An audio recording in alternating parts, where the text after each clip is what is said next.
Messing out the medicines. We've been on that rock star regimen, knowing that I'm heaven sent, higher than I ever been. I got a problem with. This is Totally Blitzed podcast. I'm Paul, pick 'em, win 'em, Concha, the man with the big beard and making even bigger bets. And as always, I'm joined by. See, usually I would hit you at 100 AKAs and a Kev Waterboy support, but that's a whole different person. Right now, you're talking to LA Kev. LA Kev. No, Show him the hair, Kev. Show him the tight. Hey, somebody tell that boy Kawan, I got the best braids in LA right now. I know you see it. Come on. I got the best braids in LA right now. LA Kev shit. But I'm not gonna lie to you. It's a fucking scary place right now, dog. COVID is everywhere, dog. Like, look, under my mask is another mask. Like, fuck. I was not expecting that. COVID is not no joke out here in LA right now, dog. This shit is not a game. Like, mask up, motherfuckers. Well, as always, y'all know what Totally Blitz is about. This is the show that's about drinks, smoke, and good old football. I'm sorry. This episode's a special one, Kev. You know why? Why? What happened? We have our Saints enthusiasts, our boots on the ground in New Orleans. Any given DreJabes himself is joining us. You talking Dre the Great? Just bringing him in right now. You know, that New Orleans Wi-Fi. Oh, there he is. Welcome. How you doing today, Dre? Hey, don't clap for that, man. He's an Aints fan. Salutations. Greetings. It's a little, rainy. Open to Colby. Hey, Dre, man, what you gonna do about your coach, man? I heard he got COVID right now. So that tell him I said go get the vaccine. We're better health, better days, but it happens, in this world, in this age we live in. Are you more sad that Sean Payton got COVID or that Kevin James is playing Sean Payton in his real life flick? I didn't think the Kevin James thing was gonna go through. I thought Sean Payton knowed it. I think it's definitely that one. One's. I'm not gonna lie. I thought it was a joke until I saw the person who posted that video was the Netflix account itself. It's about bro. Hey, that's the King of Queens right there. Hey, if anybody could do it, it's the King of Queens, man. That's all I gotta say. That's ball cop. Come on. Yeah, I've never watched a Kevin James movie in which I did not bust at least one laugh out. He was the first white person I thought was funny. I'll give you that. Like, I Adam remember. Sandler? Because I didn't know about Adam Sandler until I met you. But okay. It was Kevin James, and then he's the reason why I started watching 2.5 Men religiously. Like, Charlie Sheen. Yeah, it was Kevin James and Charlie Sheen. Like, those were the first funny white people. Now you're sleeping on Everybody Loves Raymond. But Everybody Loves Raymond. But I like the brother more than Raymond. I'm not gonna lie to you. The tall. Yeah, I like Frank. So you like Goofy Frank? You like he's a character. You like police officers? Interesting, Kev. Back to what I was saying. I see the rivalry already brewing up. I forgot we got Aints fans. It's just like the Bucks. But the funniest white person I heard is Bill Burr though. But like I ain't looked into him yet. Bert, you know who's even funnier than him and doesn't even try? Urban Meyer. Urban Meyer, we gotta talk about is the hottest news in football. They said Jake Lambo said he was messing with him while he was practicing. He felt like Urban came at him combative, which basically like you're looking for a fight. It's not like a little kick into the leg, a little like tripped your foot up. It was like this man kicked me looking to fight.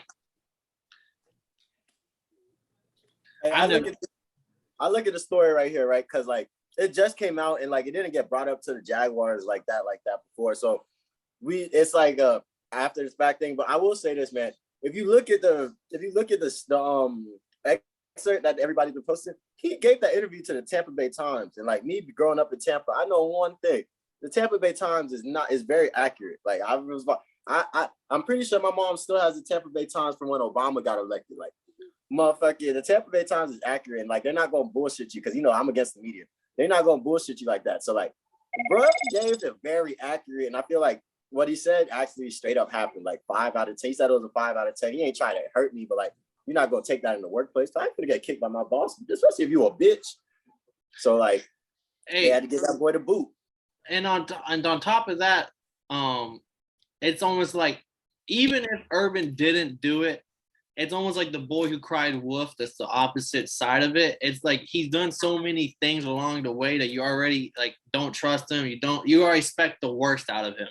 So even if he didn't do it, this story came at a perfect time that anyone and everyone's going to believe it. Why? Because of what we've learned about Urban in these past 7 months. He hires assistant coaches that he likes. Even though some of the assistant coaches he hired were known racist, known like stuff, had like baggage issues for the reason why they got fired previously. But hey, that's Urban's friend. Tim Tebow, like there was this long line of stuff that Urban was doing. It was just making you sit back like, what is this man doing? And then when it's like now it's like he partied at Cincinnati, he kicks a kicker, him and Marvin Jones are having arguments. He's basically calling every assistant coach a loser. It was like the straw that broke the camel's back. Yeah, that was the last straw. In my opinion, I feel like it was a big situation, and like Urban Meyer is always going to be a college legend. Like he won everywhere he went. I didn't even know he was at Utah before Florida, but he won at Utah. He won so much at Florida. That's the reason why I go to the fucking Ohio State, DBU. He started at.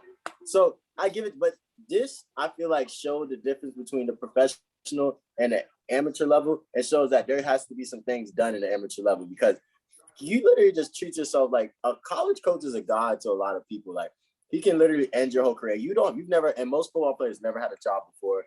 All they've done is play football and say, I'm going to go to school for football and I'm going to try to make it to the NFL. Especially if your name is Urban Meyer. It's not like, oh, I'm just some Eastern State University coach. It's like Urban says he sucks. No one wants him.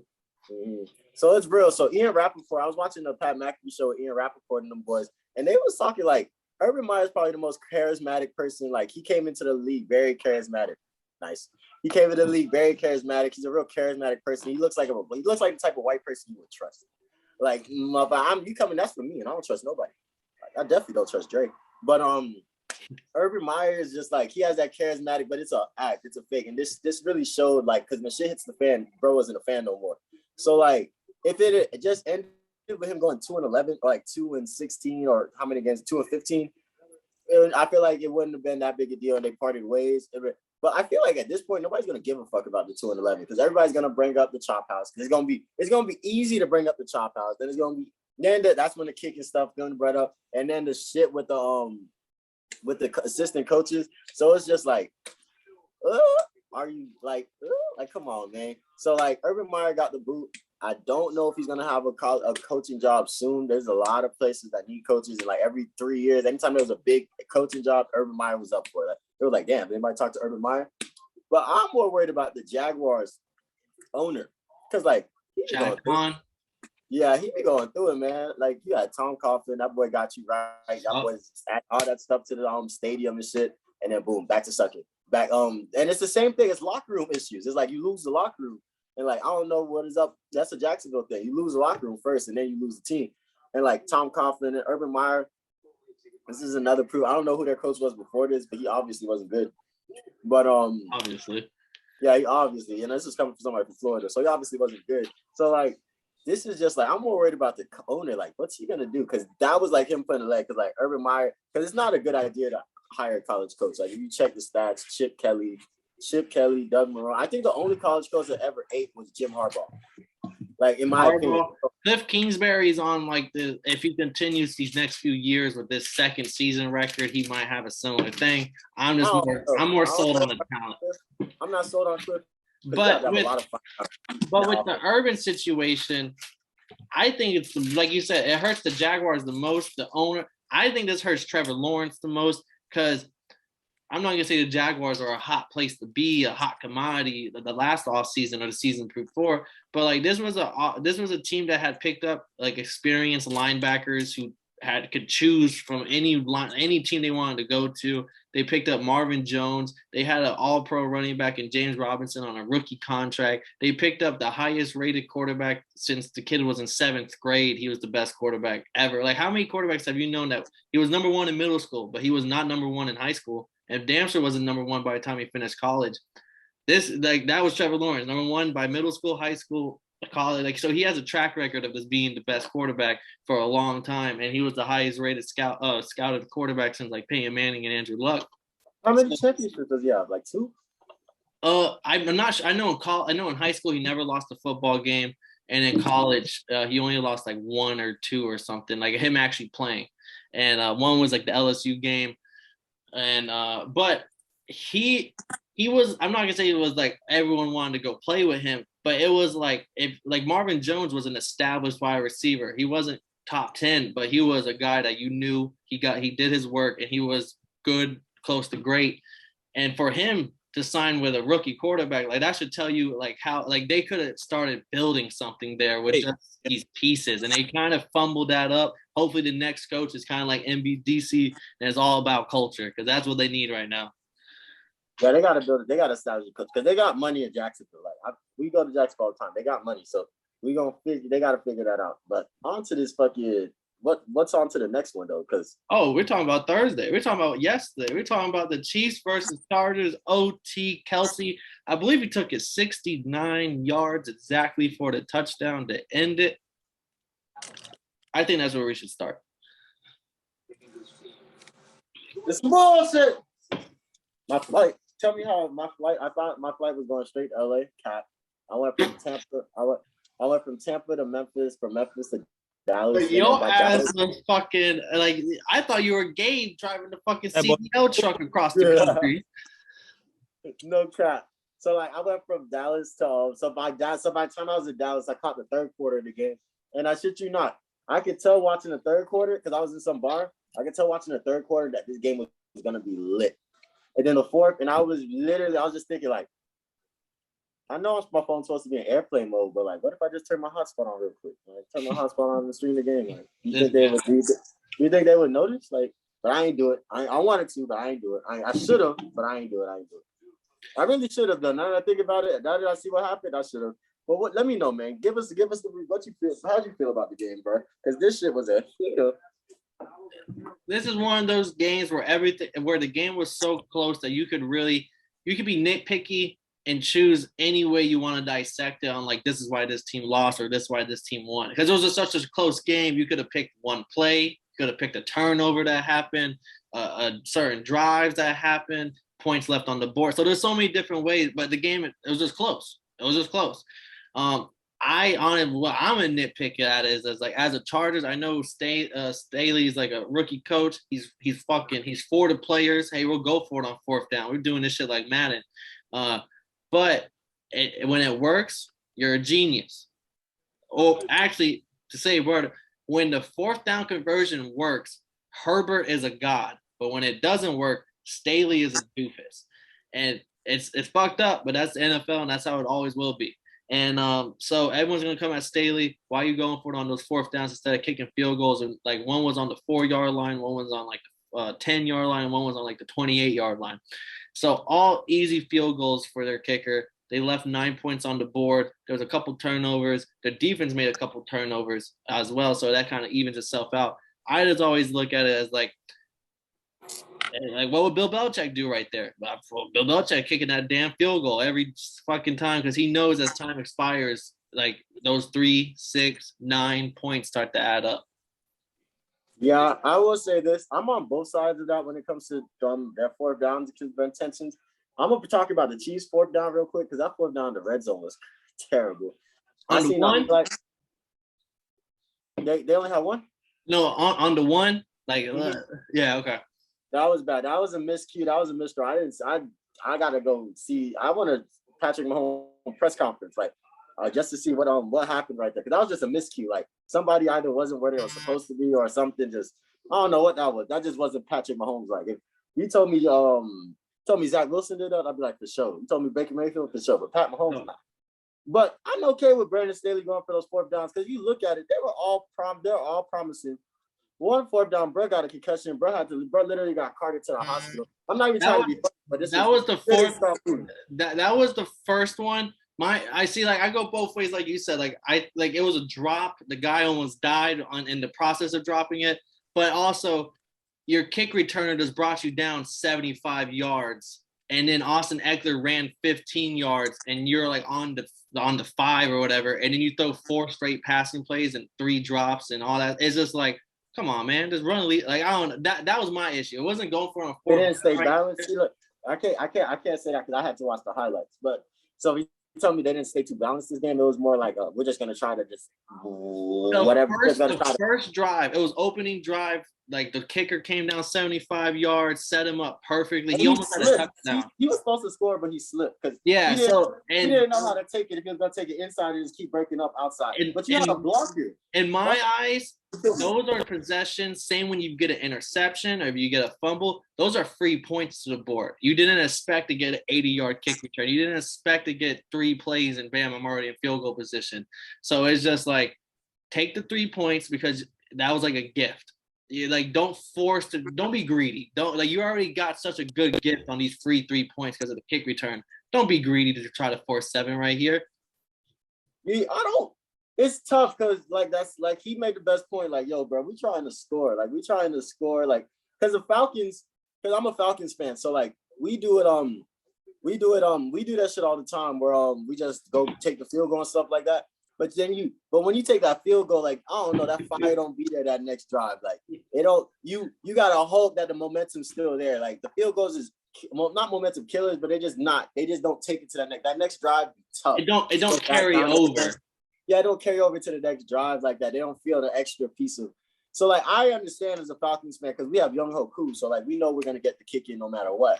But like, it's tough. Like, that's tough. But like, I want to talk more about Travis Kelce though, because like. Those four downs is tough, but Travis Kelce had a career game on his hands. I don't know if this was the best game of his career. I just know he had the most yards and 2 touchdowns. Definitely of this season, his best season. I'm not too sure of his career, but this season by far 2 touchdowns, 190 yards, I think 10 or 11 catches. Last night was just proof to me that it's hard as fuck to tackle Travis Kelce. Like, that's a hard motherfucker. That's like the Derrick Henry of running back, tight ends. Like, that's not a motherfucker you can just go on tackle. You gotta enough body his ass. And Travis Kelce still got wheels. I don't know how old he is, but he still got wheels on the low. So that's what you saw in that last round. He didn't do no jukes and no shakes. He made great cuts and took that bitch up. Well, my big question for you, this is the last question because we do got to move on from this game. The lowest amount of points the Chargers have allowed this year, do you know it? What, like 20-something? 21. Ouch, that's terrible. That is so. I learned that in the Pat McAfee show today. But like if you're a playoff team, if you're a good team, if your defense is allowing every team to put up 21, it's just like that's a recipe for you to lose these type of games. That's just their one thing I would say to focus on for next season. You already have Derwin James, Asante Samuel Jr., Joey Bosa, but you need those role guys like a Kyle Van Noy, a middle linebacker who's gonna put it up with like a quiet assassin for the team, like the low key leader that don't need to be the leader. Mm. And but how do you feel about the Chiefs? That is my last question. Now that you know that they're allowing like 150 yards per game on the ground, and they're allowing 21 points. Like their lowest points per game was 21 points allowed, which is just like atrocious. Like the Lions, they haven't scored over 20 like more than one time this season. I don't know why I keep putting this mask on to take it off, but the LA COVID is crazy in LA. But I think the Chiefs, I've been screaming the same thing to the Chiefs all season. Like, yo, y'all got to start streaking, start winning in bunches. 7-game win streak, number 1 in the AFC right now. And like these games, all I see about the Chiefs is that there's not the Chiefs are back. It's just the Chiefs are still the Chiefs. It's just other teams understand that they can be beaten now. Because like back in the 15-1 seasons and stuff like that, like you wasn't like the only reason why they didn't go 16-0 is because the Raiders came through and just had a shootout with them. Derek Carr came through and Derek had a shootout. Like Derek Carr just came through. Derek came through and was throwing that bitch up. So like the Chiefs were never looked. This was the first season the Chiefs looked beatable, and like they just cleaned up what they needed to clean up, and they just start playing more and more sound football. I don't think they're like a top team like ever, but like as like usual. But like the Chiefs just started streaking and winning in bunches. Now it's time to get in the playoffs and start winning these matchups, get good matchups in tournament. Because number 1, the AFC gets that first round bye. And like the number 1, the AFC's changed every motherfucking week. It feels like damn near. So like every week over the last 5 weeks, definitely. So like motherfucking whoever gets that first round bye is gonna be sitting real nice because that AFC is about to be a battleground. So I think the Chiefs are solid. I don't think the Chiefs are. It's tough to say the Chiefs because you automatically think like astronomical greatest. Yeah, their big thing on turf. Their big thing was okay. So the defensive coordinator is kind of like a Todd Bowles. He's known for exotic defenses, a lot of blitzes, a lot of like fake blitzes as well. There's things to confuse the quarterback to make mistakes. They was talking about it on Pat McAfee show. Like he's a defensive coordinator who is trying to create turnovers, not just play good defense. Like he's okay with giving up yards, but we're gonna create turnovers. And a lot of times they're breaking it down. Like a lot of times early in the season, people are out of position. They're biting on plays they shouldn't bite. There's a whole bunch of things early on, but as the team learns the defense, applies it to every game, doesn't get caught out of position, and plays good, solid defense, this is what happens. Like, and I was like, that's a good point, because if you are a heavy blitz and letting up like let people behind you type of defense, you do. Early on, you may get burned a lot until you learn, like, okay, maybe I should fucking be back here instead of fucking over there and shit like that. And it's kind of shown for this team with the way they're playing. Yeah, that's real. But, hey, this is going to be very interesting. There's a chance these two might see each other again in the playoffs because I'm still screaming the Chargers going to pick somebody off. So we'll see, man. Oh, yeah, no, especially the way it's sitting right now. But that right there does close us out for the recap of Thursday night. We do have Saturday. We do have some NFL news going on.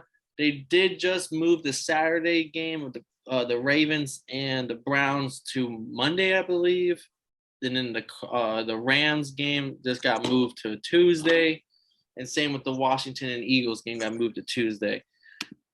With the one game we already picked, even though the Browns are currently out of, I believe it is 14 players, including their head coach, and of the 14 players, it's the starting quarterback Baker, the backup quarterback Case Keenum, it's DB John Johnson, it's Austin Hooper, Jarvis Landry, both huge weapons, Jadeveon Clowney, Myles Garrett's best friend, and then all-pro fucking tackle Jedrick Willis. Are you switching your pick from the Raiders to the COVID Browns? Did you say the coach too? Yeah, head coach Kevin Stefanski will be out. I wouldn't have picked the Raiders if they had all those people. I mean, I would have picked the Browns if they had all those people. Derek, you better come through and eat. You hear? Derek better come through and eat. I can't say Derek better come through and eat because it's Derek. You know, he does what he wants. But true. Derek better come kill them boys. But I still like him to be able to pressure the quarterback, even though all those people might be gone. Max Crosby, let me double check real quick. But if my guess is correct, Las Vegas Raiders got nobody on COVID right now. So yeah, they know what they're doing in Vegas. Little did he know. Yeah, I would have never guessed Vegas was the most COVID-free spot in in America right now. But yeah, no, so I chose the Browns, and the fact that Baker isn't playing and Case Keenum isn't playing. Baker not playing, great. Case Keenum not playing, now I'm a little scared, but we do have a full Chubb over here. So I'm taking Nick Chubb and them boys and the Browns. I'm going to stick with it. But let's jump into Sunday. Oh, no. Technically, I mean, is this one Saturday? Oh, no, Sunday. Sorry. You want to start with the first games, or you want to start like prime time? Let's go 1 o'clock. That's how I do my notes this week. Okay. Let's see. What's first game you want to jump on to 1 o'clock? Give me 10 seconds. I left my notes in the car, so Jay sent me a picture. So let's just start off with we got the Pats versus Colts. Let's go. I actually think this is gonna be the one I got, right? So I got the Cowboys. How did I know you was gonna pick the Cowboys one? I was like as soon as you said this is the one I think I'm gonna be right. I was just like, I think he's talking about the Cowboys game. But here's my thing though, because I didn't write Cowboys versus the Giants, or who they playing? They're playing the Christmas spirit itself, known as New York. Oh, see, look, that's what. But I had to put my extra special hat know what I'm saying? Oh, New York is a shit. gift that keeps on giving. But don't forget the matching socks. Don't forget the matching socks. Okay. Bro, that's a big ass ball on the top. Hey, bro, somebody made this for me. Literally crocheted this for me. And That's hard. That's hard. Shout out. She saw me buy these socks and said, I'm gonna make it. She didn't tell me. She just made it for me. I was like, okay, use the Gucci. I'm gonna wear this on the podcast this week so I can send it to you. But yeah, I forgot. What's her Instagram? I'll find it in a second. I'll do that later. But yeah, New York is the gift that keeps on giving. So in my notes, I got Dallas versus the Cowboys because that's the only people that could beat them this week. Jerry versus Jerry. Yeah, like it's Jerry. So like the Cowboys one of the better teams on COVID. They only have one person on the COVID list when I checked. And I don't like Mike Glennon to do anything against that Cowboys defense at full strength. And especially there are Kadarius Toney's on COVID, Adoree Jackson, the defensive. They have fucking 4 DBs out right now of COVID, 2 linebackers, 2 wide receivers. They're already short at the wide receiver position because Galladay, they're already banged up so many places outside of COVID. That's insane. But yeah, like I noticed that a lot of the people places that you go visit to are probably like getting a lot more COVID. Because like think about New York, LA, Cleveland. I guess people visit those places. Because like where else are you gonna go in Ohio? That makes sense. Also, I just know New York is just so heavily populated densely that I doubt there's social distancing on that fucking sidewalk. Yeah, there's no social distancing in New York, not even slightly. But who are you taking? I mean, I'm gonna predict it now. We're talking about it first game next by Tuesday next week. We're talking about it in the boring block. I got Dallas. All day. Like if y'all don't come through and handle business, y'all better get the fuck out. Do you think? Bigger question. I think we both know Dallas is gonna win. Do you think Parsons is gonna have over a sack and a half? Yes, I do. I'll go on Bovada right now and say that shit. Had 9 sacks in the last 6 games. I mean, really big playmaker. But yeah, give me the Cowboys. It upsets me that he's doing so good because Patrick Surtain is killing it, but killing it is not getting no noise. Justin Phillips killing it, not getting no noise. Because this man, Michael Parsons, is a fucking Von Holland. Like that. Yeah, no, facts. There's so many different positions like at outside of him, but he's just the talk of the town. I can't be mad when the town looking like that. Say less. So the next game, let's talk about the next game. We already talked about one potential blowout. Let's talk about another. We have the 5-8 Panthers, and I'm not sure. I believe Cam Newton is still a starter, even though PJ Walker played like some of the games some of the quarters last week. Playing the 7-6 Bills, who have lost, I believe, 2 in a row. Oh, Josh Allen is questionable. I think is he questionable? Yeah, I think he's questionable, but I think he's still playing though. Let me see. I do know, at least with the Panthers, Christian McCaffrey has COVID, but I don't think he was gonna play anyway. That shit was disrespectful when I saw that. I was like, y'all just had to bring that in there, like yeah, just sprinkle a little extra in. I'm gonna throw mine in real quick. Make it real easy. I'm taking the Bills. This is a revenge game. It's at home. I know they haven't played great at home, but come on, it's the Panthers.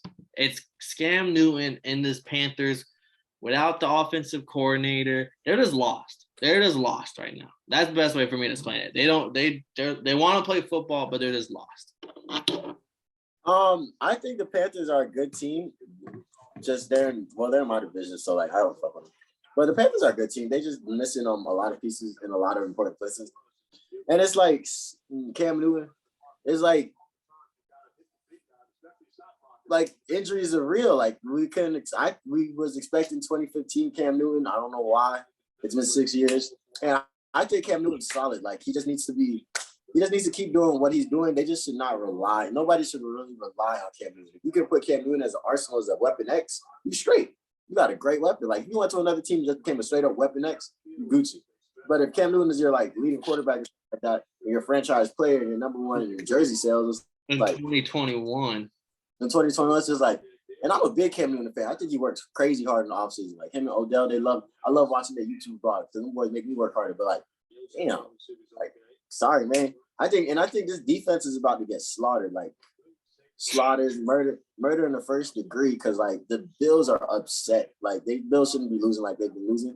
This is about to be murder in the first degree. And lastly, I think Matt Rule, man, like these niggas, they're gonna start holding coaches in a second. But I think they're just gonna stop hiring coaches that with no experience in a second. Like if you ain't got no NFL head coaching experience, or like you've been like an assistant coach for a minute, you don't got no like, I don't know. There's a lot of good defensive coordinators and OCs that have been coaches before. Like Dan Quinn could go coach the fuck out of the Panthers. I'm not gonna lie to you. I think that shit would be disrespectful. Yeah, but he could coach the fuck out of the Panthers, and the Panthers would be a pretty solid team if they can get their quarterback play like and their running back to stay to play at least 15 games. You see, with the coaching, I don't believe they'll ever stop taking college coaches, because it's almost like every other year where it's like LSU has an LSU type of year. It's just like, oh, this guy's the new guy. Like this guy just won like so many games, like all this stuff, and it's just like it doesn't really ever carry over. But hey, let's just give it a shot. You know why? Because his name is hot. He might sell not jerseys, but like look at Joe Brady. Like a lot of he was a big name for the Panthers, even though that motherfucker was just an offensive coordinator, first year rookie offensive coordinator. Co-offensive coordinator, because did he come from LSU? He came from LSU as a co-offensive coordinator, but it's just like because they had that crazy season. It's like, it's just like it's buzz around him. But like right now, who the fuck cares about a Doug Peterson? Like no one wants a Doug Peterson. Report of an emergency. Proceed calmly to the nearest exit and leave the building immediately. Do not use the elevators. Use stairwell. Hey, sorry about that. We're back. We had some crazy fucking emergencies in LA. It's the COVID. It's the COVID time. They just be letting shit slide. I don't know. They said it was a false alarm, but I really think it has something to do with this next game we're going to talk about. I'm not gonna lie to you. Yeah.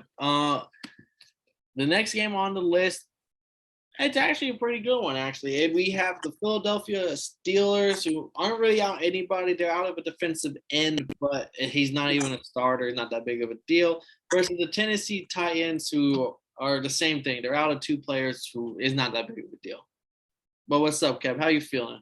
Hey, you just said the Philadelphia Steelers, and I was just like, the Eagles have a good game too. So I was like, the Philadelphia Steelers. I'm like, is the Eagles going to steal one this week, or is he talking about the? No, I apologize. The Pittsburgh Steelers versus the Tennessee Titans.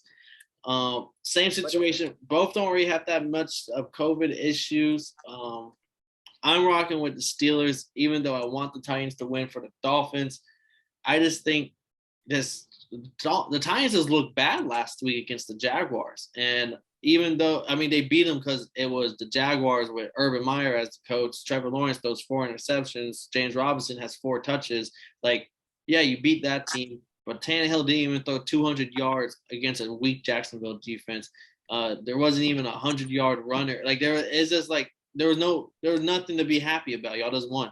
So give me the Steelers. They're a lot better, especially defensively, and they're at home.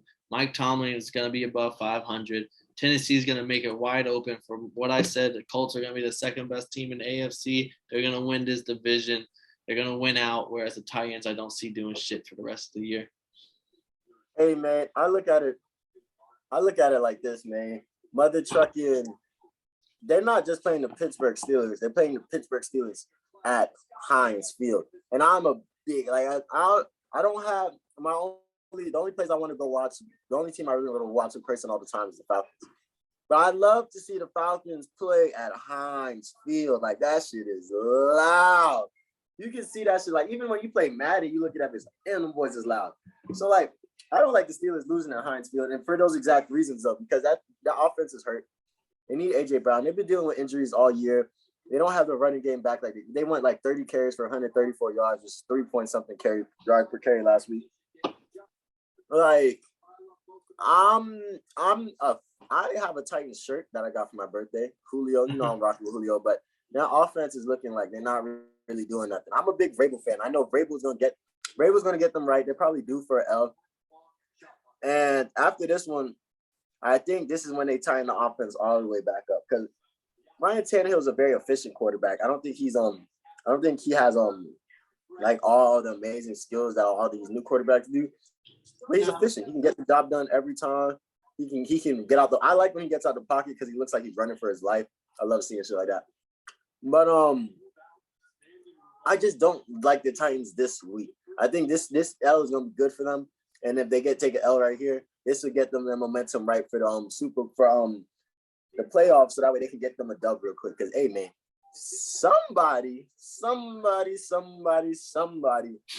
is gonna get hot in the AFC. And there's a couple teams right now. You can say the Chiefs are hot with a 7 or 8 game win streak now. 7. I thought it was 6, but I don't believe it's 8. So it has to be 7 if it's not. Okay. 6. So yeah, the Chiefs on their 7-game win streak, they're hot. You could say the Patriots are hot, but like this is the point in time where the tennis contenders they getting out the way. And I like the Titans to be one of those teams to get hot again. Because remember what they did 2 years ago? They got those 2. They beat the Patriots, then they beat Lamar and them boys. Like they're good. They're a well-coached team. I like what's it called, Vrabel, to sit there and be like, "Are y'all serious? We lost to Big Ben, who's been balling ever since he said that he was gonna retire. He's had an 100. I was watching the previews. They said he has 100+ passer rate in the 4 of the last 5 games, which isn't Big Ben like. Deontay Johnson has 49 more targets than anybody on the team, and Big Ben's acted as fuck to him. And Chase Claypool is doing his thing. Like the only thing you can say that he did wrong last game was not handing the ball to the ref. But besides for that, bro was balling and made athletic ass catches and is a young player. But I like the Steelers more because they didn't just let the media go crazy and stuff like that. You can tell they've learned from their mistakes. They didn't let the media just do everything and throw the circle around and just entertain people. They put out a statement saying, yeah, he did that, but we also did this. We also did this. We're a young team. We expect mistakes. And I was like, that's some real. Whoever their publicist is a fucking genius. They need a raise. So I'm rocking with the Steelers at Heinz Field this week because Heinz is about to be loud. Yeah, I would say if the Titans can pull this off, I'm not big on the Steelers, but if the Titans can still finish at like the first seed in their division with the way the Colts are playing, I will say I will give it to Vrabel. I haven't given him much credit yet, mainly because he wasn't the coach last year. Or was he the coach last year, or wasn't Arthur Smith? Arthur Smith was the OC. Oh, he was the OC. Okay, I just so he was the coach last year. I'm just not too convinced. I don't know. I love Derrick Henry as a running back. Tannehill's good, but he needs that person to like play off of.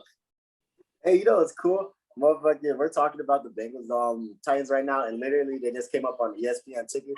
So the Colts, like you said, if they have a chance to win the division, if the Colts lose to the Patriots and they win, they got the division locked up.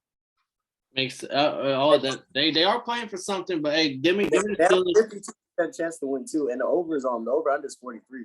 So like it's supposed to be a good game. We'll see. Yeah. This next game, on the other hand, is as sitting right now is not going to be a good game. At least according to the spread, it's sitting at 13, basically 2 touchdowns. Oh gosh, yeah.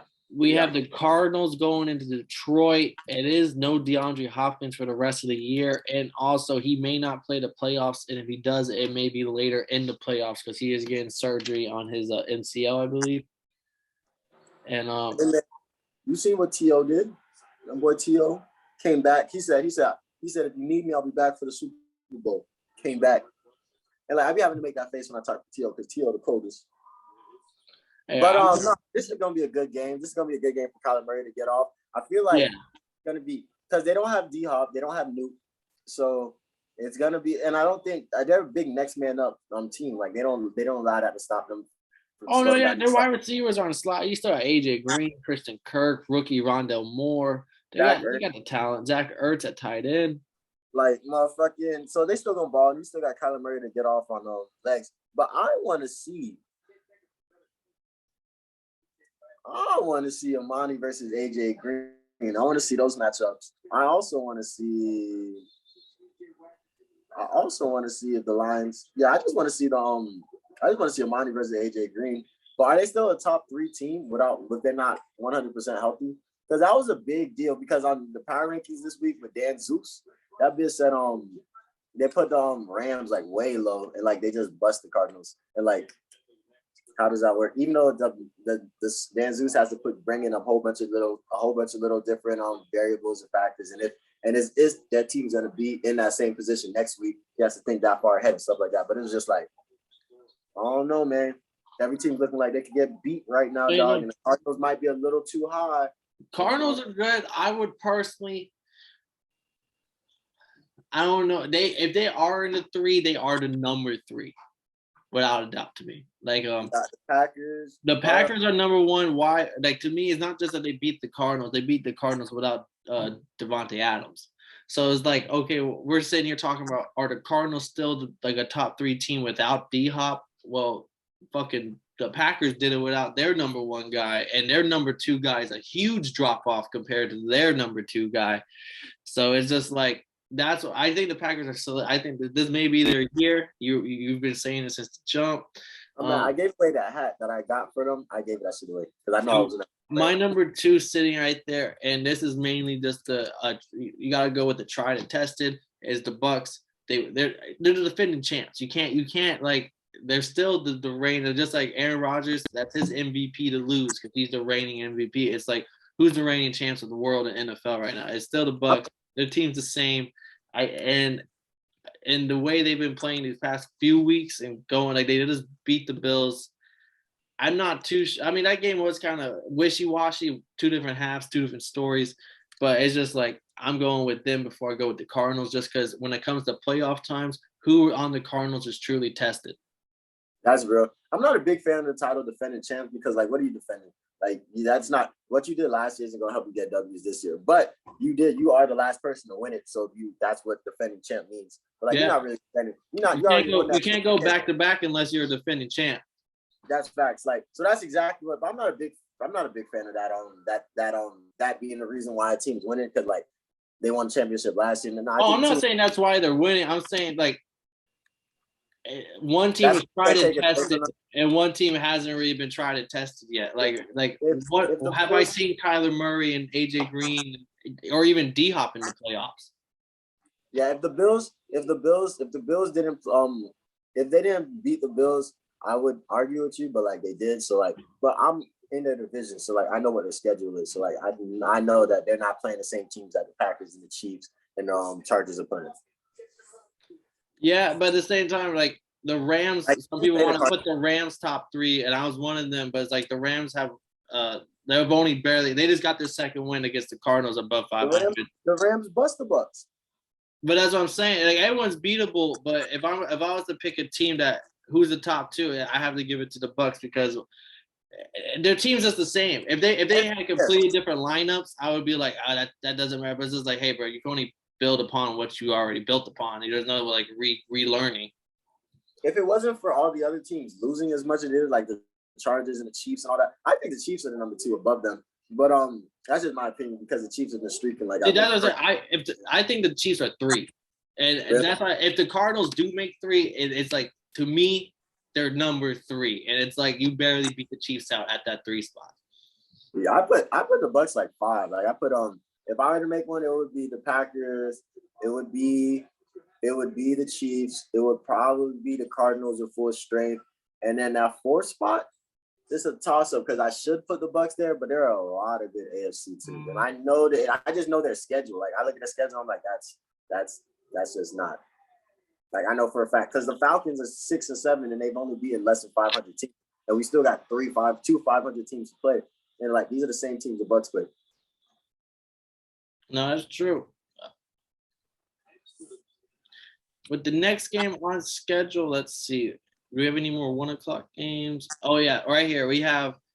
This is the battle of the 2 and 11. We have the Houston Texans at Jacksonville. How you feeling? I'm gonna let you pick this one first. This one's been crazy. I will say that. I just gotta look up the interim head coach's name. But I do know his name. I literally saw it earlier today. I can't remember his name. But while you're looking that up, I will say the Houston Texans are gonna be without 2 linebackers, 3 DBs, and a defensive end. None of these names to me seem like household names or names that should be brought up, but depth. They will be out depth in their positions. So yeah, Darrell Bevel. Ooh, I like that. My signature fade with the bevel blade. That's a Nas lyric. But I'm taking the Jaggies, not the Jags. I don't know who them niggas is. The Jaggies. These are the teams this is the team that's going. My coach is gone. Now that we got rid of the tyrant. See, look, I've always been a big Urban Meyer hater because like I remember him leaving the Gators and we left because he was sick and all that good stuff. And I was like, that's not a big deal for sure. But you made me feel bad for you. And then when I see you at Ohio State, and I'm like, you don't look too sick, bro. Oh, okay. Now but I gotta deal with him. I can't remember who the Gators hired after that. It was before Dan Mullins. Some bum. He went to go play for Tennessee. He ended up being a coach from either Tennessee, I think maybe Tennessee. Tennessee. Hey, they're finding that out. Every Urban Meyer and the end of tenure has always been a shit show everywhere. Utah was a shit show. Florida was a shit show. Ohio State was a shit show. And now in the NFL, Ohio State, he kind of walked away. But it has to do with like when Urban left Florida, he was sick. Next thing you know, he's winning champions at Ohio State. Bad publicity shitted on him for it. But it was just like, that's Urban Meyer 3 years from now. He's back in the good limelight. I respect it. I genuinely respect it because Urban Meyer's a cool guy. Well, I thought he was a cool guy. But hey, charismatic. He's a charismatic individual. But they got rid of the tyrant. They got rid of him. He can't do all this extra bullshit. And I think they just want to win. Like, that's one thing. Because if all this was going on, none of this would have mattered if they were winning. These are facts. Like, they could have got past all that. Like, a coach could call me a dipshit. But first, I need to be not upset already because there's a good chance you're going to get swung on. And you better be a great fucking coach. And we better have won last week. And we're working on winning tomorrow. So, like, if you call me a dipshit, you better show up in the field. Like, you better not be a dipshit on the field, bitch ass nigga, because I will come for you. So, like, that's why I didn't play football. But I think that's what this team's about. I think this team's gonna come together, and because they already didn't like him, and they didn't. And it's not like they would bash him in the media. I think that shit that happened with Marvin Jones. They brought it up on the podcast. That was probably like I think Marvin Jones was speaking for a whole group chat. Like, he wasn't just yelling for him. He was speaking for an entire group chat. Like, he's a bitch, and like, we don't fuck with you type shit.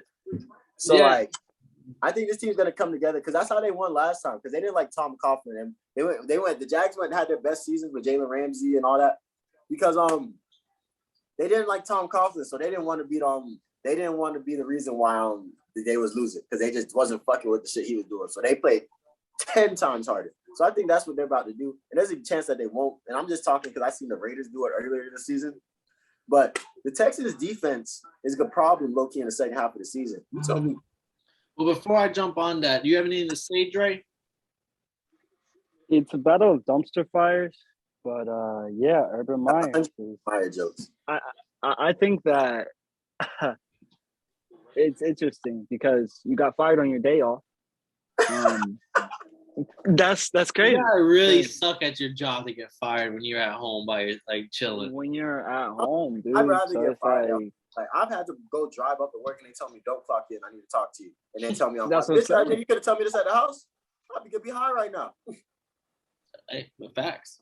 He got fired and said, so I feel like the Jags are going to get this win. I just feel like they're going to play a little bit looser. It's a lot of unchainment, as you guys said. The tyrant's gone.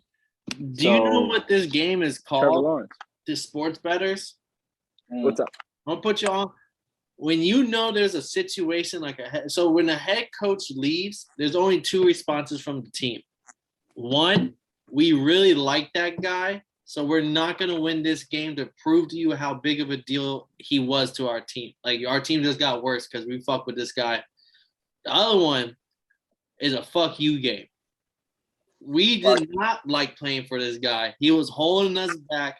Fuck him. Watch us ball out now that the fucking cancer is out the locker room. And that's a real thing. That's real. Derek and the boys did that earlier this season. And don't quote me. But Trevor Lawrence said that this brings clarity. Like, he didn't say it just brings clarity. And I was like, that's real. Because, like, you didn't really know what was going on, but now you know that, okay, shit is gonna change regardless. Like, there's a new regime gonna come no matter what.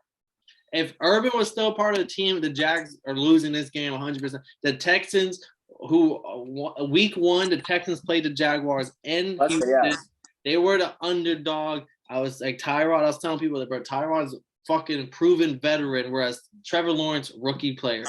Fucking Urban Meyer, rookie head coach. Was this settle that right there? This, on the other hand, this is a fuck you game. This is the best alley-oop from the football gods, because it was like if the Jaguars would have been playing like a fucking Chargers team this week, it wouldn't have mattered if they fired Urban Meyer. It would have been an ass whooping. But the fact that they got the Texans, a divisional rival who stinks just as bad, at home here. Oh, this is gonna. I think this might be a fucking 10-point game before it's all said and done, just because of how like Trevor Lawrence might look like this one pick, and I do believe James Robinson is gonna get 20 carries. Whoever the new coach is, automatically is just like, yeah, bro, I ain't doing what Urban did. I'm feeding the fuck out of James Robinson. We can lose the game, but it ain't because I didn't run James Robinson. That's real. That's so real. And so the next game, before we jump into 4 o'clock games, we're gonna jump into this one. This is the big bonanza. This is why I just drove 275 miles down to Miami. We have the dirty. What did I tell you, Kev? Bro, the Jets seriously stink. Okay, they don't just stink. They seriously, bro. I'm not even fucking playing. This isn't for laughs. This isn't for clicks. They fucking suck. They have always sucked, and they will forever suck. Zach Wilson is a bozo. The running backs, I can't name them. Why? They're bozos. Defense, all right, but we're going to eat them alive. Robert Saleh seems like a cool guy, but he's going to get ate alive. Tua is going to put up 300 yards, 3 touchdowns. Where's the ball? Where's the ball? Xavier Howard, I got his shirt right over there, and he's going to get an interception. Like, these are facts. Jalen Phillips going to get over a sack and a half, just like Micah Parsons. We're going to blow them out. That's all I'm going to say. And I'm going to be there cheering them all the way. Now, I'm going to give it to you. First off, usually I don't really like bashing on other players like that. But that's division rivalry. That's real shit. Like, that's real shit. Like, that's division. Like, I like that energy, Paul. I'm not going to lie to you. I like that energy. Fuck everybody in division. Everybody in division. Even though, hey, on a good note, Myles Gaskin is going to play.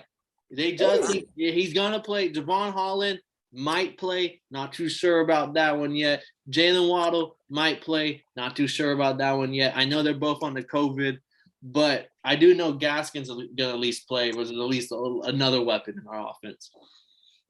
Nah, I like that shit, man. I love that shit. But I like that rivalry, and I like that you motherfucking. You finna go watch that bit live. And y'all boys, what's that? What would that be? Your 7th win in a row or 8th win in a row? That would be number 7. It would have been 8, but we took a late bye week, so we weren't allowed to play any of the other bozo 31 teams in the league this week. So we'll just save up our penned up frustration on the little redheaded with freckles cousin, Jets. Oh, this is. Well, what about you, Dre? How you feeling? I'm biased and a neutral field. I'm a neutral field this year.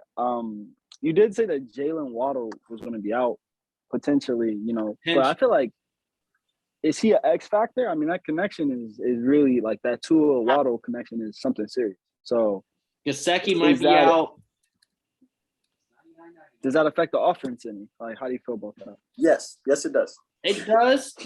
But my honest answer is, before we can even throw the ball to Waddle, we have 3 of the top 10 worst offensive linemen in the league. So it doesn't matter who the X's and O's are. This offensive line has been so bad. It doesn't matter who our wide receivers are. We're not running these crazy deep plays, these crazy things. That's just going to be Isaiah Ford, Preston Williams, Mac Hollins. These are all going to be like our special team guys. Devontae Parker should play, so he's still going to be there. And it's just going to be who the fuck the Jets got to guard any of those names? And second of all, this offensive line doesn't allow anything to open up for our wide receivers. It is all just about short, quick passes that is deadly on target. And that's just the offense we're going to run and continue to run. So I'm not too worried about so-and-so out at wide receiver, because of the fact that Tua's made shit work with lesser shit to work. I'm not going to hold you. That was my entire point. I was going to ask you that exact question. What are you going to do with no skill players? Because at the end of the day, I'll never, ever. Pick the Jets again. Pick the Jets again. Like, Whoa, so, you picked the Jets. Whoa. Hey, you want to know who the Jets was playing? Who are they playing? The Aints. and they got beat 31-9. So, like I said, man, New York. I'll have my segment later. I'm gonna refrain from saying anything. Hey, man. I'll talk about my team later. Hey, I know right y'all now. Hey, I don't know how bitches be having their legs up like this. This shit is not comfortable. But I know y'all see. Pause, bro. Huh? I know y'all see my socks. New York. Look, hey, this is how bitches be at the gynecologist. This is how bitches be at the gynecologist. That's how Zach Wilson gonna be come Sunday afternoon. I know you see my socks. I know you see my hat. Hey, y'all definitely gotta edit that out, bro. I'm weak. Giving. New York is a gift that just keeps on giving, man. So motherfuckers, go get the dub, man. You in Miami, you at home, y'all streaking, y'all trying to make the playoffs in the AFC. Y'all are streaking. Y'all are on the win streak. Very hard to beat. I'm pretty sure we was the last team that beat y'all, aren't we? No, we lost, I believe, one more after y'all. But that crazy thing is, Tua threw 4 touchdowns that game. Yeah, I saw it.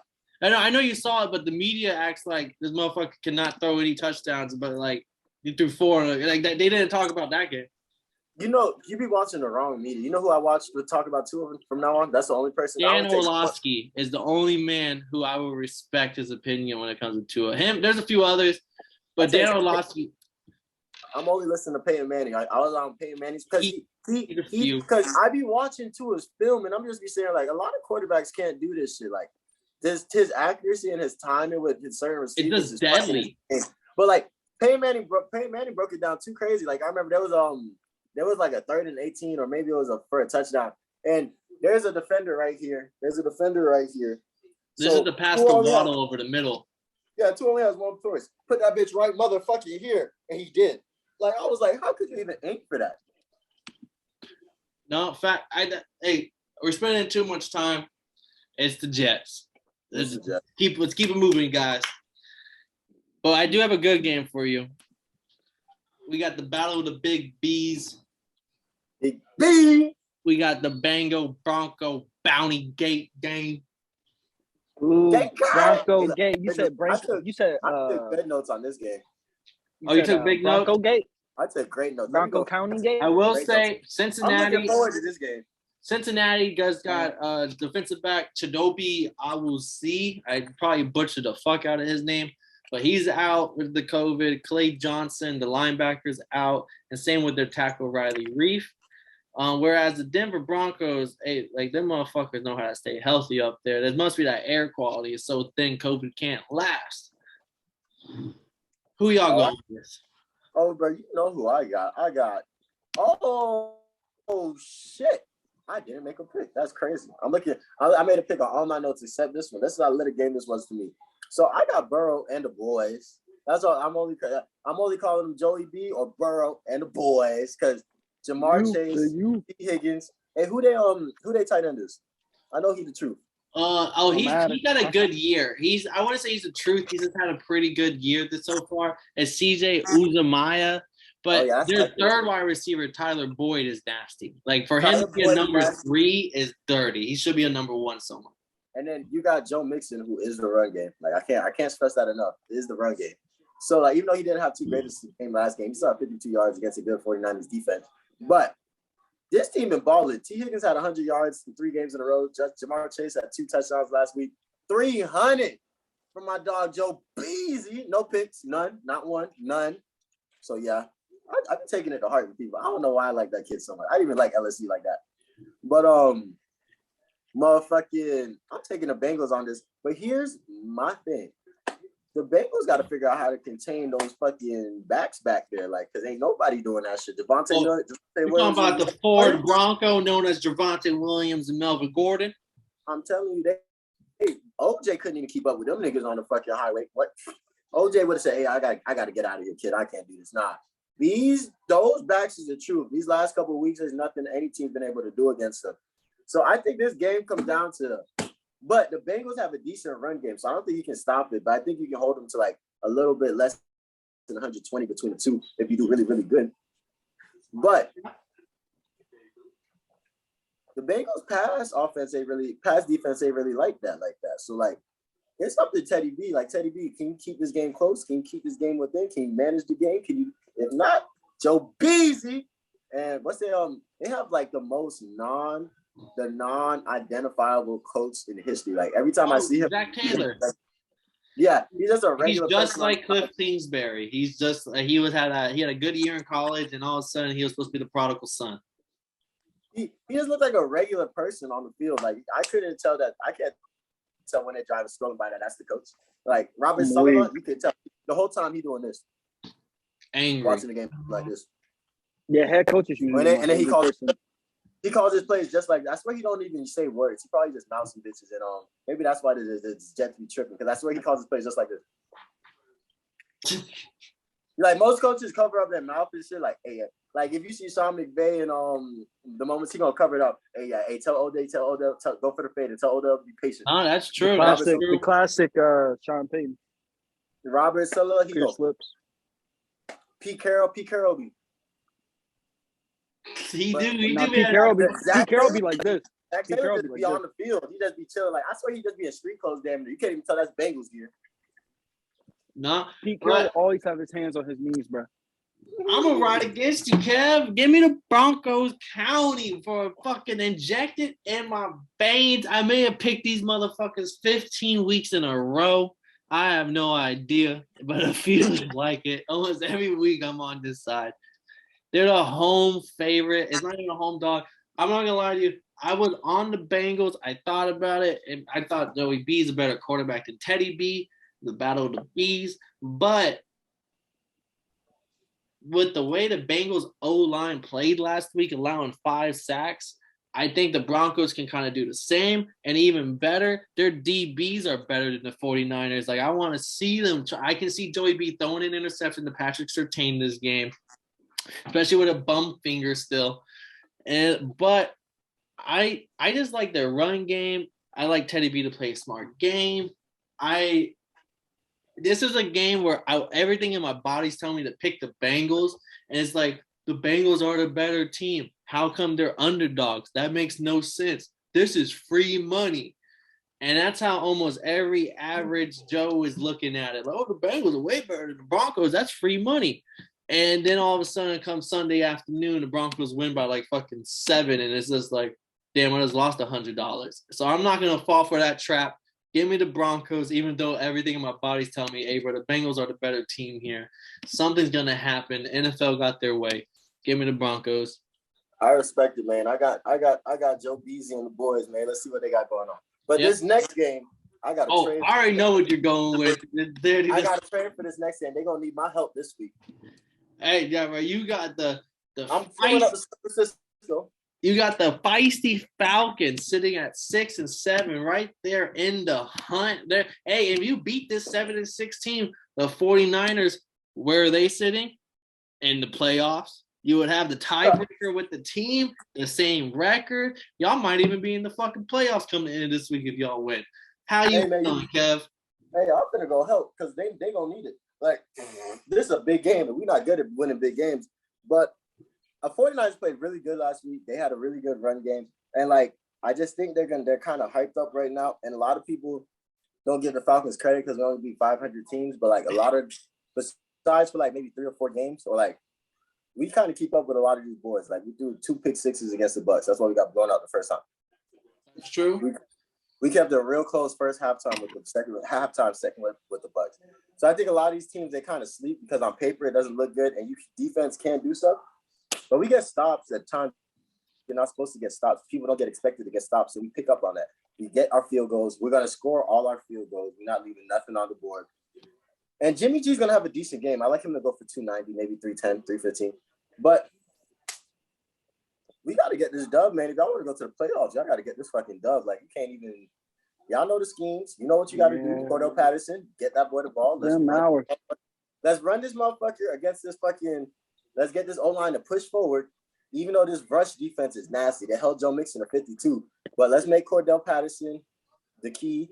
Let's get the timing right with Sharp. Let's get the timing right with Russell Gage. Let's get those times right. And let's score, man. Let's score. We can score.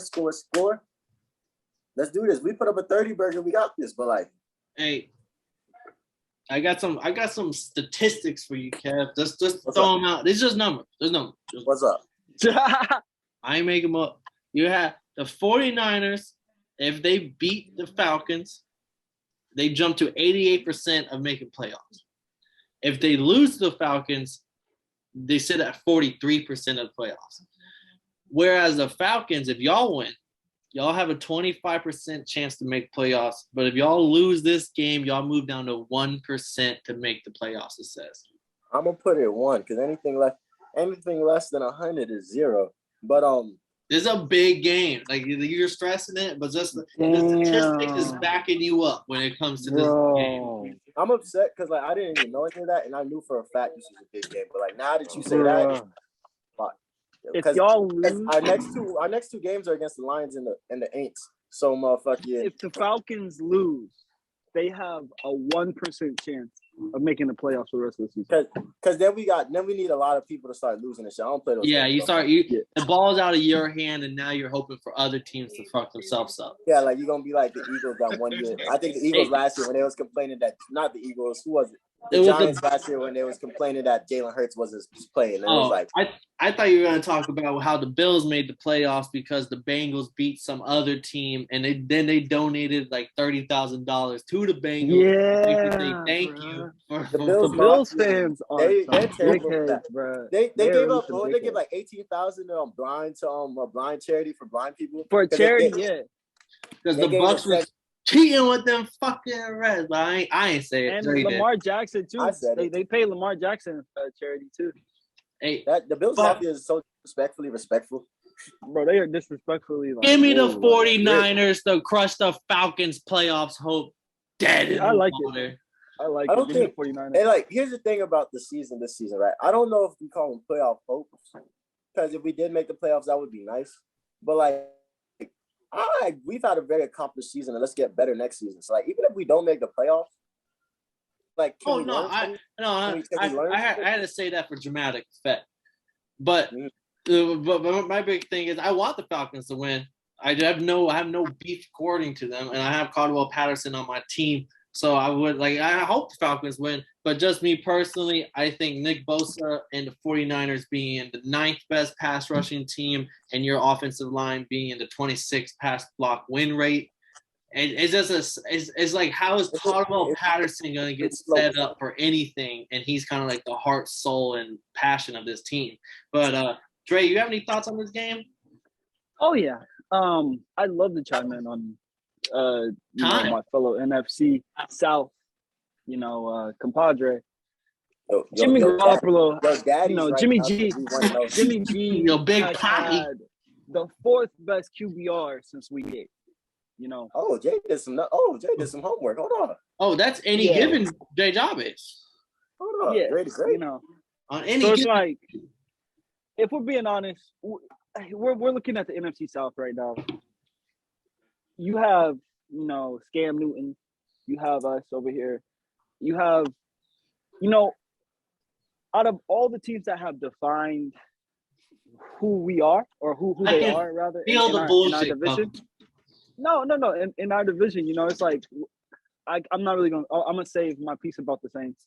But, the Falcons, if we're being honest, the Falcons and the Bucks are the teams that have defined who they are, or trying to define who they are. The Falcons, you talked about it in the beginning of the season, but they're getting better, and this is make or break. But I feel like you got Mr. Bosa over there, 49ers, and you guys have known to have offensive struggles. So it's like this is make or break.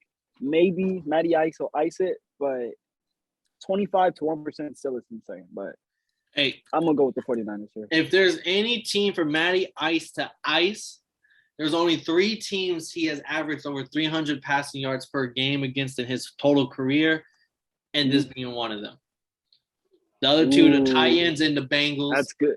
That's good. Yeah, it's just like, hey, if you want to play devil's advocate, Kev. Like, hey, there's statistics helping both sides here. Right. This is gonna be a good game. I'm gonna tune into this game. It's a 4:00 game too, so I'm gonna be in LA, so that's 1:00. motherfucker. So I'm Oh definitely yeah, that's the best part about being in LA too, bro. Watching all the games. because I gotta early, watch bro. the first games at like 11. Like what? You're gonna be up, bro. Yo, eternal clock isn't changed yet, bro. You're gonna be fine. Well, we're gonna skip the other 4:00 game. We're gonna come right back to it, just because I know I got Dre and his full attention right now. The Saints at the Buccaneers. I'm gonna let you go first. I'm gonna let you speak your piece. I know this was the main game you had messaged me about. Of you saying, "Hey, can I come on this episode? I got some shit to say." Just know, Yeah, so you are missing Kevin. It's a James prime time himself, game. Sean Payton. This is a prime time game. This right here would seal the fate of the NFC South if the Bucs win. They pretty much clinch the division. We're missing Sean Payton. The last time we were missing coaches, we played the Panthers. It was a division game again. We literally just beat them. How can I say this in a good way? There were some injuries that happened the last time we played the Bucs. Our season, it's dwindling down. This was a good season overall. I hope we can still end at 500. This is not a game that I think we can win. We're going to the Bucs too. We just beat them, and it was the Bucs are right now. They're going crazy. They're 10-3. They're one of the top teams in the NFC. It is what it is. The season is coming to an end. Did you just tell me that you were going to lose to your divisional rival? Yeah, Bro, they're about to clinch. Okay, They're rolling right now. When was the last time the Bucs lost? To the fucking Saints and Washington football team? Correct. Saints and Washington football team. Well, we're one of the teams that beat them. So this is a rematch. Tom Brady is a tough one. I will say, just to throw out some statistics like I did for Kev, just to give y'all something to think about real quick. If New Orleans wins, they move up to 26.6% to make the playoffs. Oh, no, mind. They go from 26% to 52%, but if they lose, they go to 18%. That's which is hilarious. But this has been an interesting season. Like, without a quarterback, I'm not gonna lie. Sean Payton's been doing the best he absolutely can. And shout out to our team for being not gonna be there Sunday. Going through. Our defense has a really good upside.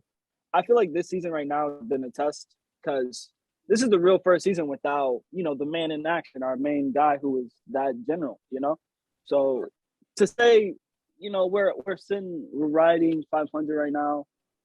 Still, it's slim playoff chances, but still in the playoff chance. I'd say that's a good, upside. Next season is going to be very important though, and I know it's kind of early to talk about next season, but yeah, this is going to be an important game. I wouldn't be surprised if we don't win, but it's possible. Anything's possible. But the Bucs are going crazy right now, so it's tough, and you can't win without wide receivers, bro. Who's our number one?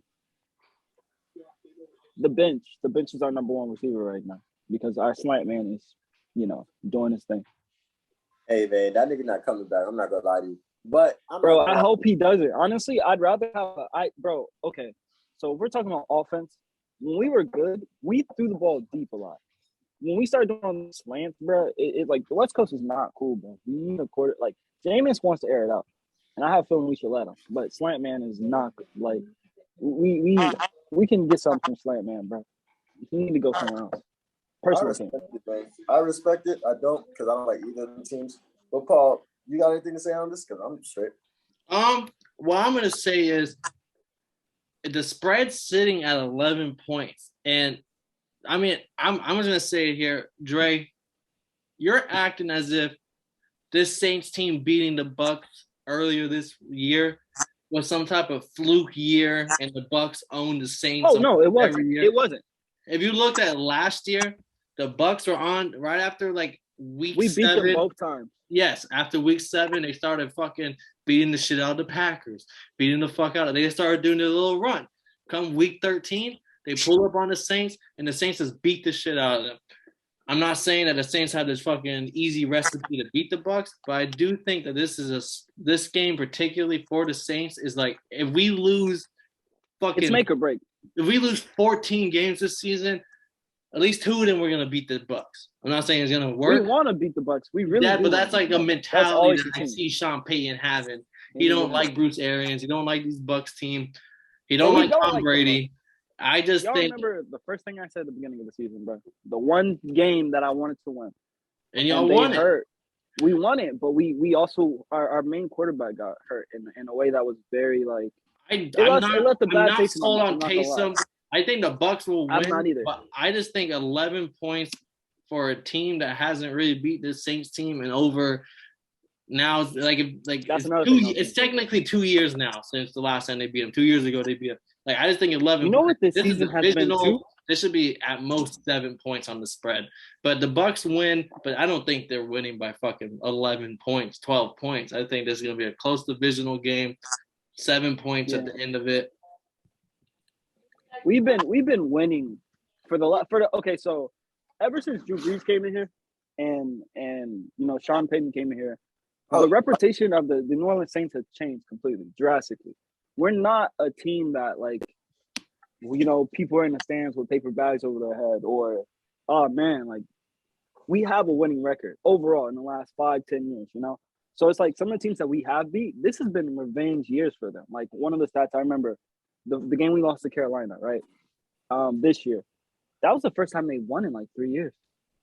You know, it's like this season has been the year. It's like, okay, we've lost these teams that we beat all the time, but oh no, yeah, that's why it's that any given Bucks Sunday will win, but I do not expect it to be this big blowout. I do expect it to be. I don't think they'll blow us out.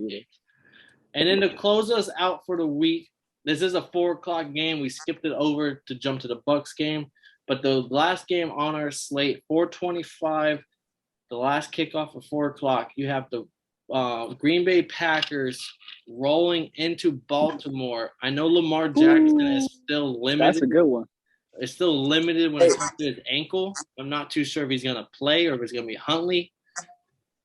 Hey, super quick though, before we get into the last game, I don't think we talked about the Eagles in Washington or the COVID game. Oh yeah, I forgot that game did get moved, so we will have to talk about that one. That was not Tuesday. It pops up way about. It's already at the bottom of my list. That's why I didn't see it. Okay, say less.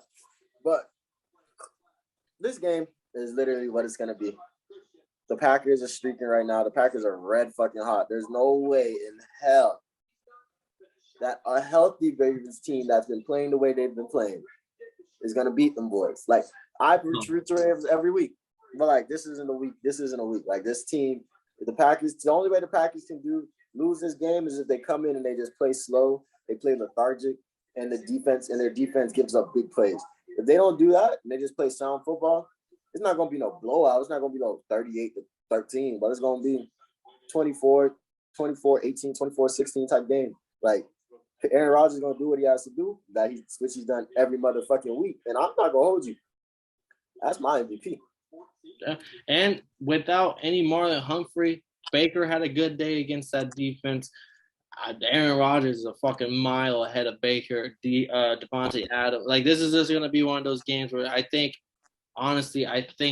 fucking Aaron Rodgers puts up 325 yards, makes it look easy, and has 3 touchdowns, no interceptions. It's real, man. And a win. Even if Lamar plays, he's hurt. His ankle's hurt. He runs a lot. You can't have a hurt ankle and have like half your game be focused on running. So like, give me the Packers here. I got them boys. I like John Harbaugh. I want to see what John Harbaugh schemes up for the rest of some season because they got to figure something out, something that they can trust because they're not running it like they used to. So they got to get something to trust, something to hold them down. And like if somebody beats it, somebody beats it. But like as long as you knew that was your best game plan, and you guys used all your strengths. That's how I look at the Ravens right now. But what's up with the next game, man? Next game, we got 2 more games moved because of a COVID, and one of them is Monday night already. Monday Night Football, we have the Vikings going to Soldier Field to play the Bears. Are the Bears dead, and do the Vikings just roll through here? I don't know if the Bears are dead because of the way they played the Packers last week. But True. Your cousin Kurt going to throw all over them. It's going to be a close game because that's what the Vikings do. No, I think they blew out the Bears last game. I will say be careful because it is known, and the Sports Gambling Podcast will preach this to the top, and that's who I've learned this from. Primetime Kirk is something that you typically fade. Didn't you say that? What game did they play last time? They won the week that they did it, and that's why they're saying especially this week because like okay, every dog's gonna have their day, but since he won his last game on prime time, he's like it's just like it usually goes right back to like the normal. Like he did it one time, it's gonna go back to the normal. So that's what they've been preaching. I just don't see. I mean, I see the fight in the Bears. I just like I told you last week. The Bears had 3 really big plays where they scored or got almost more than half of their yards and both of their touchdowns early. Outside of that, there was a lot of missed medium passes, short plays that only went for 0 to negative yardage. I just don't like this Bears team where they stand right now. They have a lot of young talent. They got a promising corner, promising quarterback. David Montgomery, O-line get a little better. I just don't like the Bears itself. So give me the Vikings, even though it's prime time Monday. I just think Kirk, give me cap. Give me the cap. Give me the cap. Hey man, I'm taking them boys all day. I'm taking them boys. Justin J. Jettas, Justin Jefferson, do your thing. Thielen playing? Thielen is probably out. So Justin Jefferson, J. Jettas, do your things. They have another I can't remember number 17 or 16. Their other damn, I had it in my head, and now I keep thinking of as KJ Osborne from the Patriots. But I know what you're talking about. Yeah, they do. It's not just those two. They have a third. And then Dalvin Cook playing? Yes, Dalvin Cook would be in. Yeah, the boys is going to get the dub. Them boys got to do what they got to do. But I'm still high on Justin. I'm not high. I don't think he's going to be. Because when I'm high on somebody, I think they're promising. I don't think they're going to be the greatest thing ever, like, and then be shocked when they end up being an average player or like an average good player. Or just a slightly above better player, like or a player that doesn't have, or a player that ends up having some hiccups later in the season, maybe an injury or two, and they start to slow down. I'm not big on I'm not big on the whole he's gonna be the great. I'm big on like yo, he's promising, like yo, he's talented, like yo, he can do something. I'm still high on Justin Fields. Like I like him to be able to come in this good and make a move or two, because like that boy be running for his life. And I'm still taking the Vikings on this one. I'm not a big. I think what it was. I'm not a big Mike Zimmer fan. I don't know if I like Mike. Yeah, no, I think he gets a little bit more credit than what is due. I'm gonna be honest. I think he gets a little bit more credit. His name carries more weight than it should in the defensive world. Mm-hmm. So like, that's an athletic guy's defense. I think he's probably a great coach, not just a good coach, but a great coach. But I'm just not a fan. What about you, Dre? You got anything to add to this game? Yeah, Matt Nagy is a terrible coach. I hope he gets out of there. Really not high. Justin Fields deserves so much better. He has no time. He's literally running for his life every single game since the first day of the season, or the first day he stepped on the field as a starter. He's developing and he has promise, like you say. I like promising talent as well, but he can't win in this system. He's not going to be able to thrive or be able to get better for real. Because it's like, bruh, what do you have? It's like, well, different sport, but yeah, I digress. Do y'all think y'all are higher on Justin Fields than me? What it sounds like. Quick question: y'all even got like 20 seconds. We got to move on to the next game. Is there a system? Is there a team out there that Justin Fields could go to right now and be like, y'all say like it's not the system. It's just that. Is there a team where Justin Fields could go to right now and it would be like, oh yeah, like it's working? No, Brad's a developer, and they have to develop around it. That's the only way. That's the truest. There are teams, I believe, but you do have to develop them. Yeah, that's the truest way to develop young talent, to get a young talent to be a star. Like Aaron Rodgers, you don't wake up and become. Aaron Rodgers is supposed to be the number 1 quarterback pick. He didn't get picked to like the 20th or 6th, somewhere late in the first fucking round. The Packers were like, this is a steal. Like Tom Brady got picked in the 6th. Like I feel like great quarterbacks, motherfucking. I'm trying to think of quarterbacks that are good now that got picked in the first, motherfucking. Yeah, Joe Burrow, Justin Herbert, Kyler Murray, like you gotta develop. Derek Carr. I think a lot of Lamar Jackson. But damn, literally 80%. Josh Allen. 80% of the quarterbacks got picked in the first round. That's how you know Tannehill. That doesn't say like. I understand he is young, but I just don't think he's all of that for like.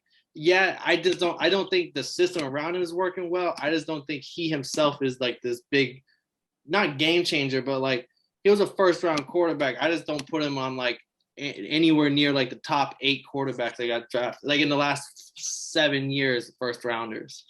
He's better than literally everybody in his class except Michael Parsons and Mike Parsons. Mac Jones, Jamar Chase, Javon Holland. He's better than Mike. I'm not sold on Mac Jones. Okay, I'm gonna be honest. Personal opinion. No, because I mean Mac Jones is favored to win Rookie of the Year. So, but I mean y'all's opinions matter. But I'm just saying based on like everyone else's opinion, Mac Jones. I said Mac Jones is better than, but he's better. There's no other quarterback. He's a better system. than I'm talking to Drake. Because Drake just said he's not sold on Mac Jones. I'm just saying like you don't have to be. I'm just saying as a whole. We didn't ask Dre about Mac Jones. We asked Dre about Justin Fields. Mac Jones. I'm a Mac Jones hater. I'm not gonna lie. I'm not really a hater, but not really.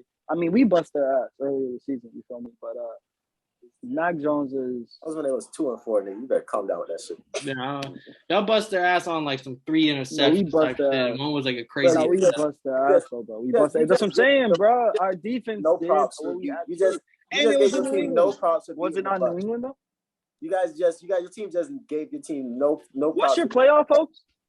Even if we lose, we got a better chance than y'all. Guys, you literally just gave your team no chance, bro. You did. I will say, for someone trying to defend the Saints, you did just dunk on the Saints.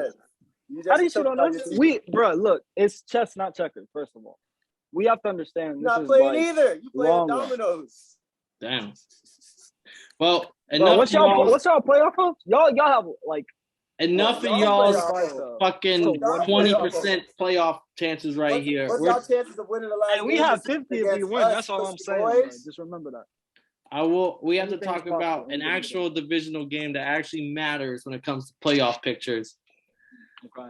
We have the 5-8 Seahawks going to the 9-4 Rams on Tuesday now. Oh, this is what's gonna save them. See, the Rams was about to take this L because they had like 14 players on the fucking COVID list. But the thing is, when I looked at those articles, Von Miller was under as a Charger. So that means there are more. And then it's just probably going to get updated. So they probably would have had 20 to 21 COVID protocols by Sunday. So this was what saved them. They get to bring, because Jalen Ramsey was gone since last week. So they get to bring some players back.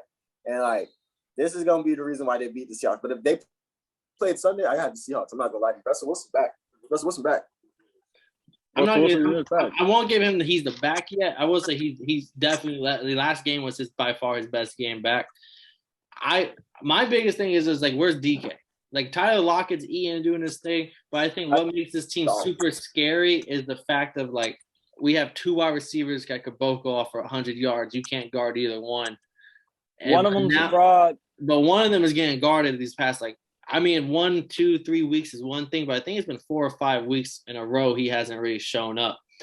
And he's a phony. Oh shit. Well, Tyler's been balling. Even without Jalen and I think Odell and there's a couple DBs, a couple like a tight end who's back up.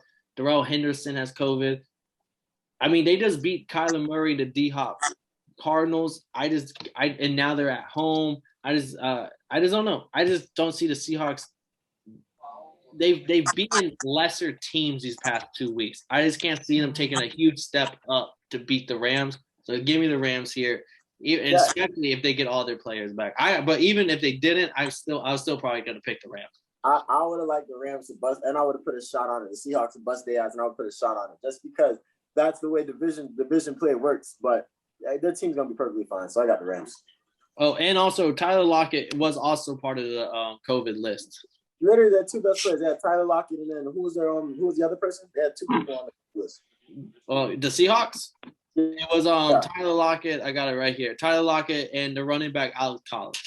Yeah, so 2 big skill positions that. Yeah. 2 people you can't replace. 2 people don't have nobody to replace because Alex Collins is a replacement. DK Metcalf is a liability. Like you said, he plays with his chest where he plays passionate. He had 1 big yard against us. I remember that. And then he didn't catch anything else. So it's like, bruh, Tyler has been doing this thing. He's like, yo, give me some help, bro. You're supposed to be that guy. You were doing all this stuff at the beginning of the season. And this is your chance, There's a bunch of people on the COVID list.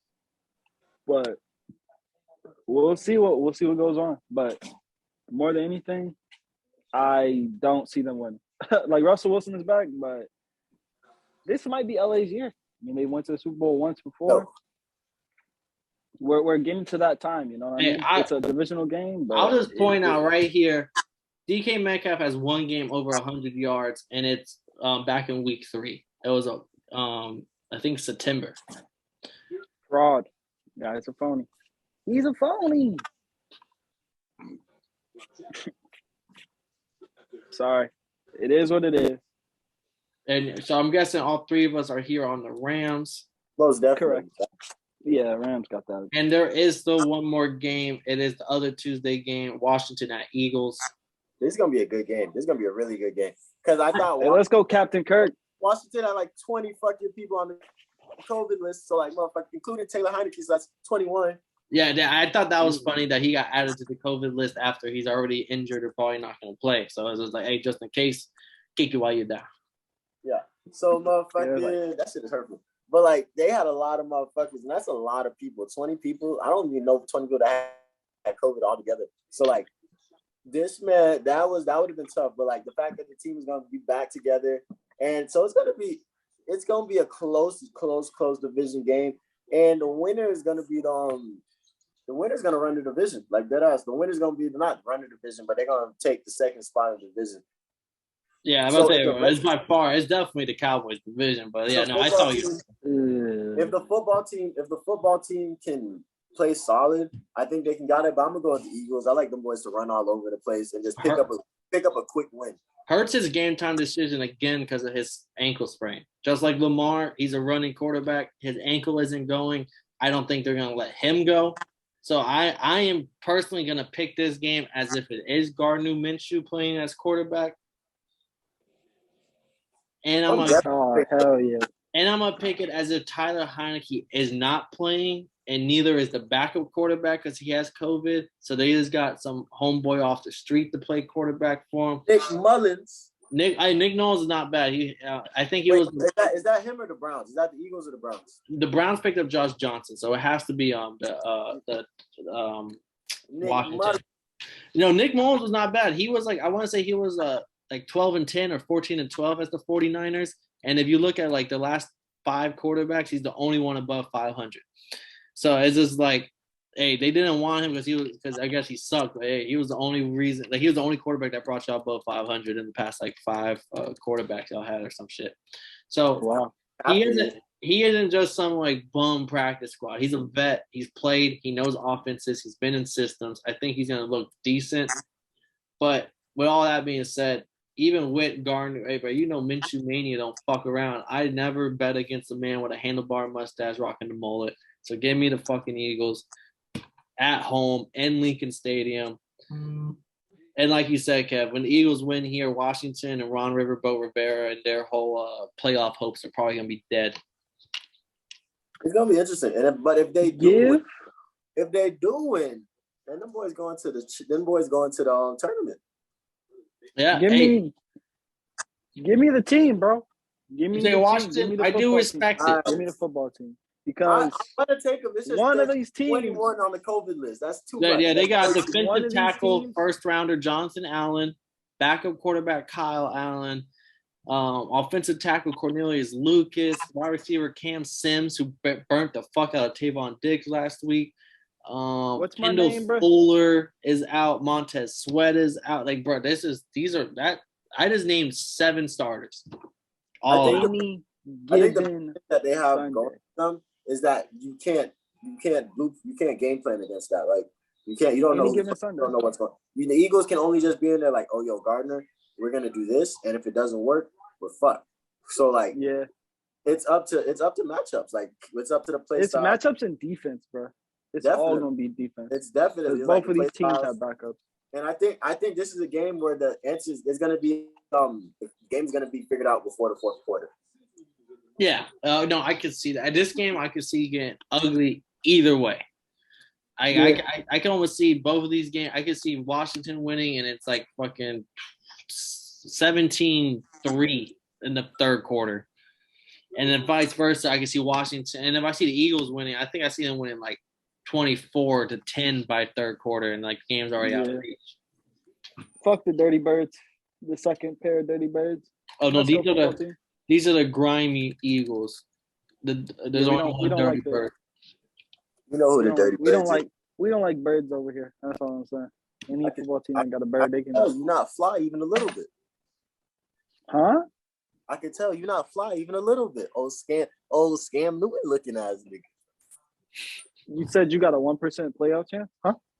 This is why we don't let. I think Saints fans could get on the chat, could get on the cast, but like, no, I think Saints fans just suck. We gotta find better Saints fans because y'all suck. I'm crying. We gotta find way better Saints fans because y'all suck. Like y'all don't talk shit unless y'all suck. Like y'all the worst fans ever. Like the Bucks fans, I be going back and forth with them all day, and they bust us twice. Like, but y'all suck. Y'all suck. First of all, the Bucks have been good for what? One. Okay, this is their second season where they're good, and they still before that. They was talking shit before. They was the same. It's the same conversations with the same people. Like shit did not change even slightly. But y'all suck. But I'm not even talking about y'all team. Our conversations don't even stop. I've been the same, bro. When's the last time you and me talk football? We used to talk this all the time. Y'all niggas suck. Like y'all we suck. did, like, bro. Y'all... How do we suck, bro? First of all, I was talking about the team. I'm talking about y'all, like as individuals, as individual fans. Bro, y'all first suck. of all, but we gotta close out the podcast. We never talk about. We can get into this once we are finished with the podcast. But like, I just have to make sure y'all guys suck. But let me go, Paul. Oh, you want to close it out? Or you want me to close it out? No, just set it up. What else we got? Everything's Gucci? That's the last game of the slate. There's nothing. I mean, unless you have something else you want to talk about, that's the last game. Say less. Let me close this out, and then I'm gonna get back on this Saints fans head. Motherfucking, hey man, this has been the Totally Blitzed podcast. This has been the Totally Blitzed podcast from like 3 different area codes. I'm in I don't know what the LA area code is. Paul is in Miami right now. Dre's in New Orleans right now. Know what I'm saying? We doing this from all over, bro. And want to know why? Because we don't let this shit stop. We could have been like, hey, yo, I'm on vacation. No preview this week. Nah. I'm on vacation. Let's do an extra preview this week. You're in the 213, my man. Yeah. Oh, the 2-1. That's back. Something like that, yeah. So, motherfucking, this has been a Totally Blitz. We're going to bring it to you regardless. Like, as long as we here, living, breathing, eating, shitting, watching. As long as football is on, the Totally Blitz podcast is going to be here to give it to you. Now, we thank you. We appreciate you for watching this. You already know it's your boy Lil KK, a.k.a. the Don PYE. We got the boy Paul, Pick'em Winning Concert. We got motherfucking Any Given Sunday DreJabes. And I do have to do a special shout out because somebody did make me on this hat, and I told them I would shout them out, but they don't know that I'm talking. I was going to shout them out on the podcast. You know what I'm saying? This has been a crocheted hat by the legendary Tez Louise herself. You can find her at Tez Louise on Instagram and at Louis Nini Crochet. I'm gonna send that to Paul so you can put it at the bottom for y'all. And know what I'm saying? But that's some real shit, man. This girl made me a hat just to go with my socks. I know you see it. That's hard. All I gotta say is that was. I know you see it. I appreciated that. I'm not gonna lie to you. And I watched her make this, and she made it right before I left. I left for LA. Like she literally was in my room making this shit. I was wondering what the fuck she was doing, and then she just put it on my head, and I was like, and it was a little tight because I got a noggin. But she kept going to finish it off real quick. But hey, man, I appreciate her for that shit, and I appreciate y'all for watching this shit, man. Y'all some real ones. I got $15 to my name and 75 cents in LA. But hey, we gonna keep grinding. We gonna keep going, and y'all keep tuning in. Share this thing, and please, if you see Dre in the streets, please step on his shoes and tell him I told you to do it. But it's been another episode of Totally Blitzed podcast. I haven't smoked all day. This shit's crazy. But if you didn't know, now you know. You bitch. Problem with being problematic. Get the light beam on me ready for a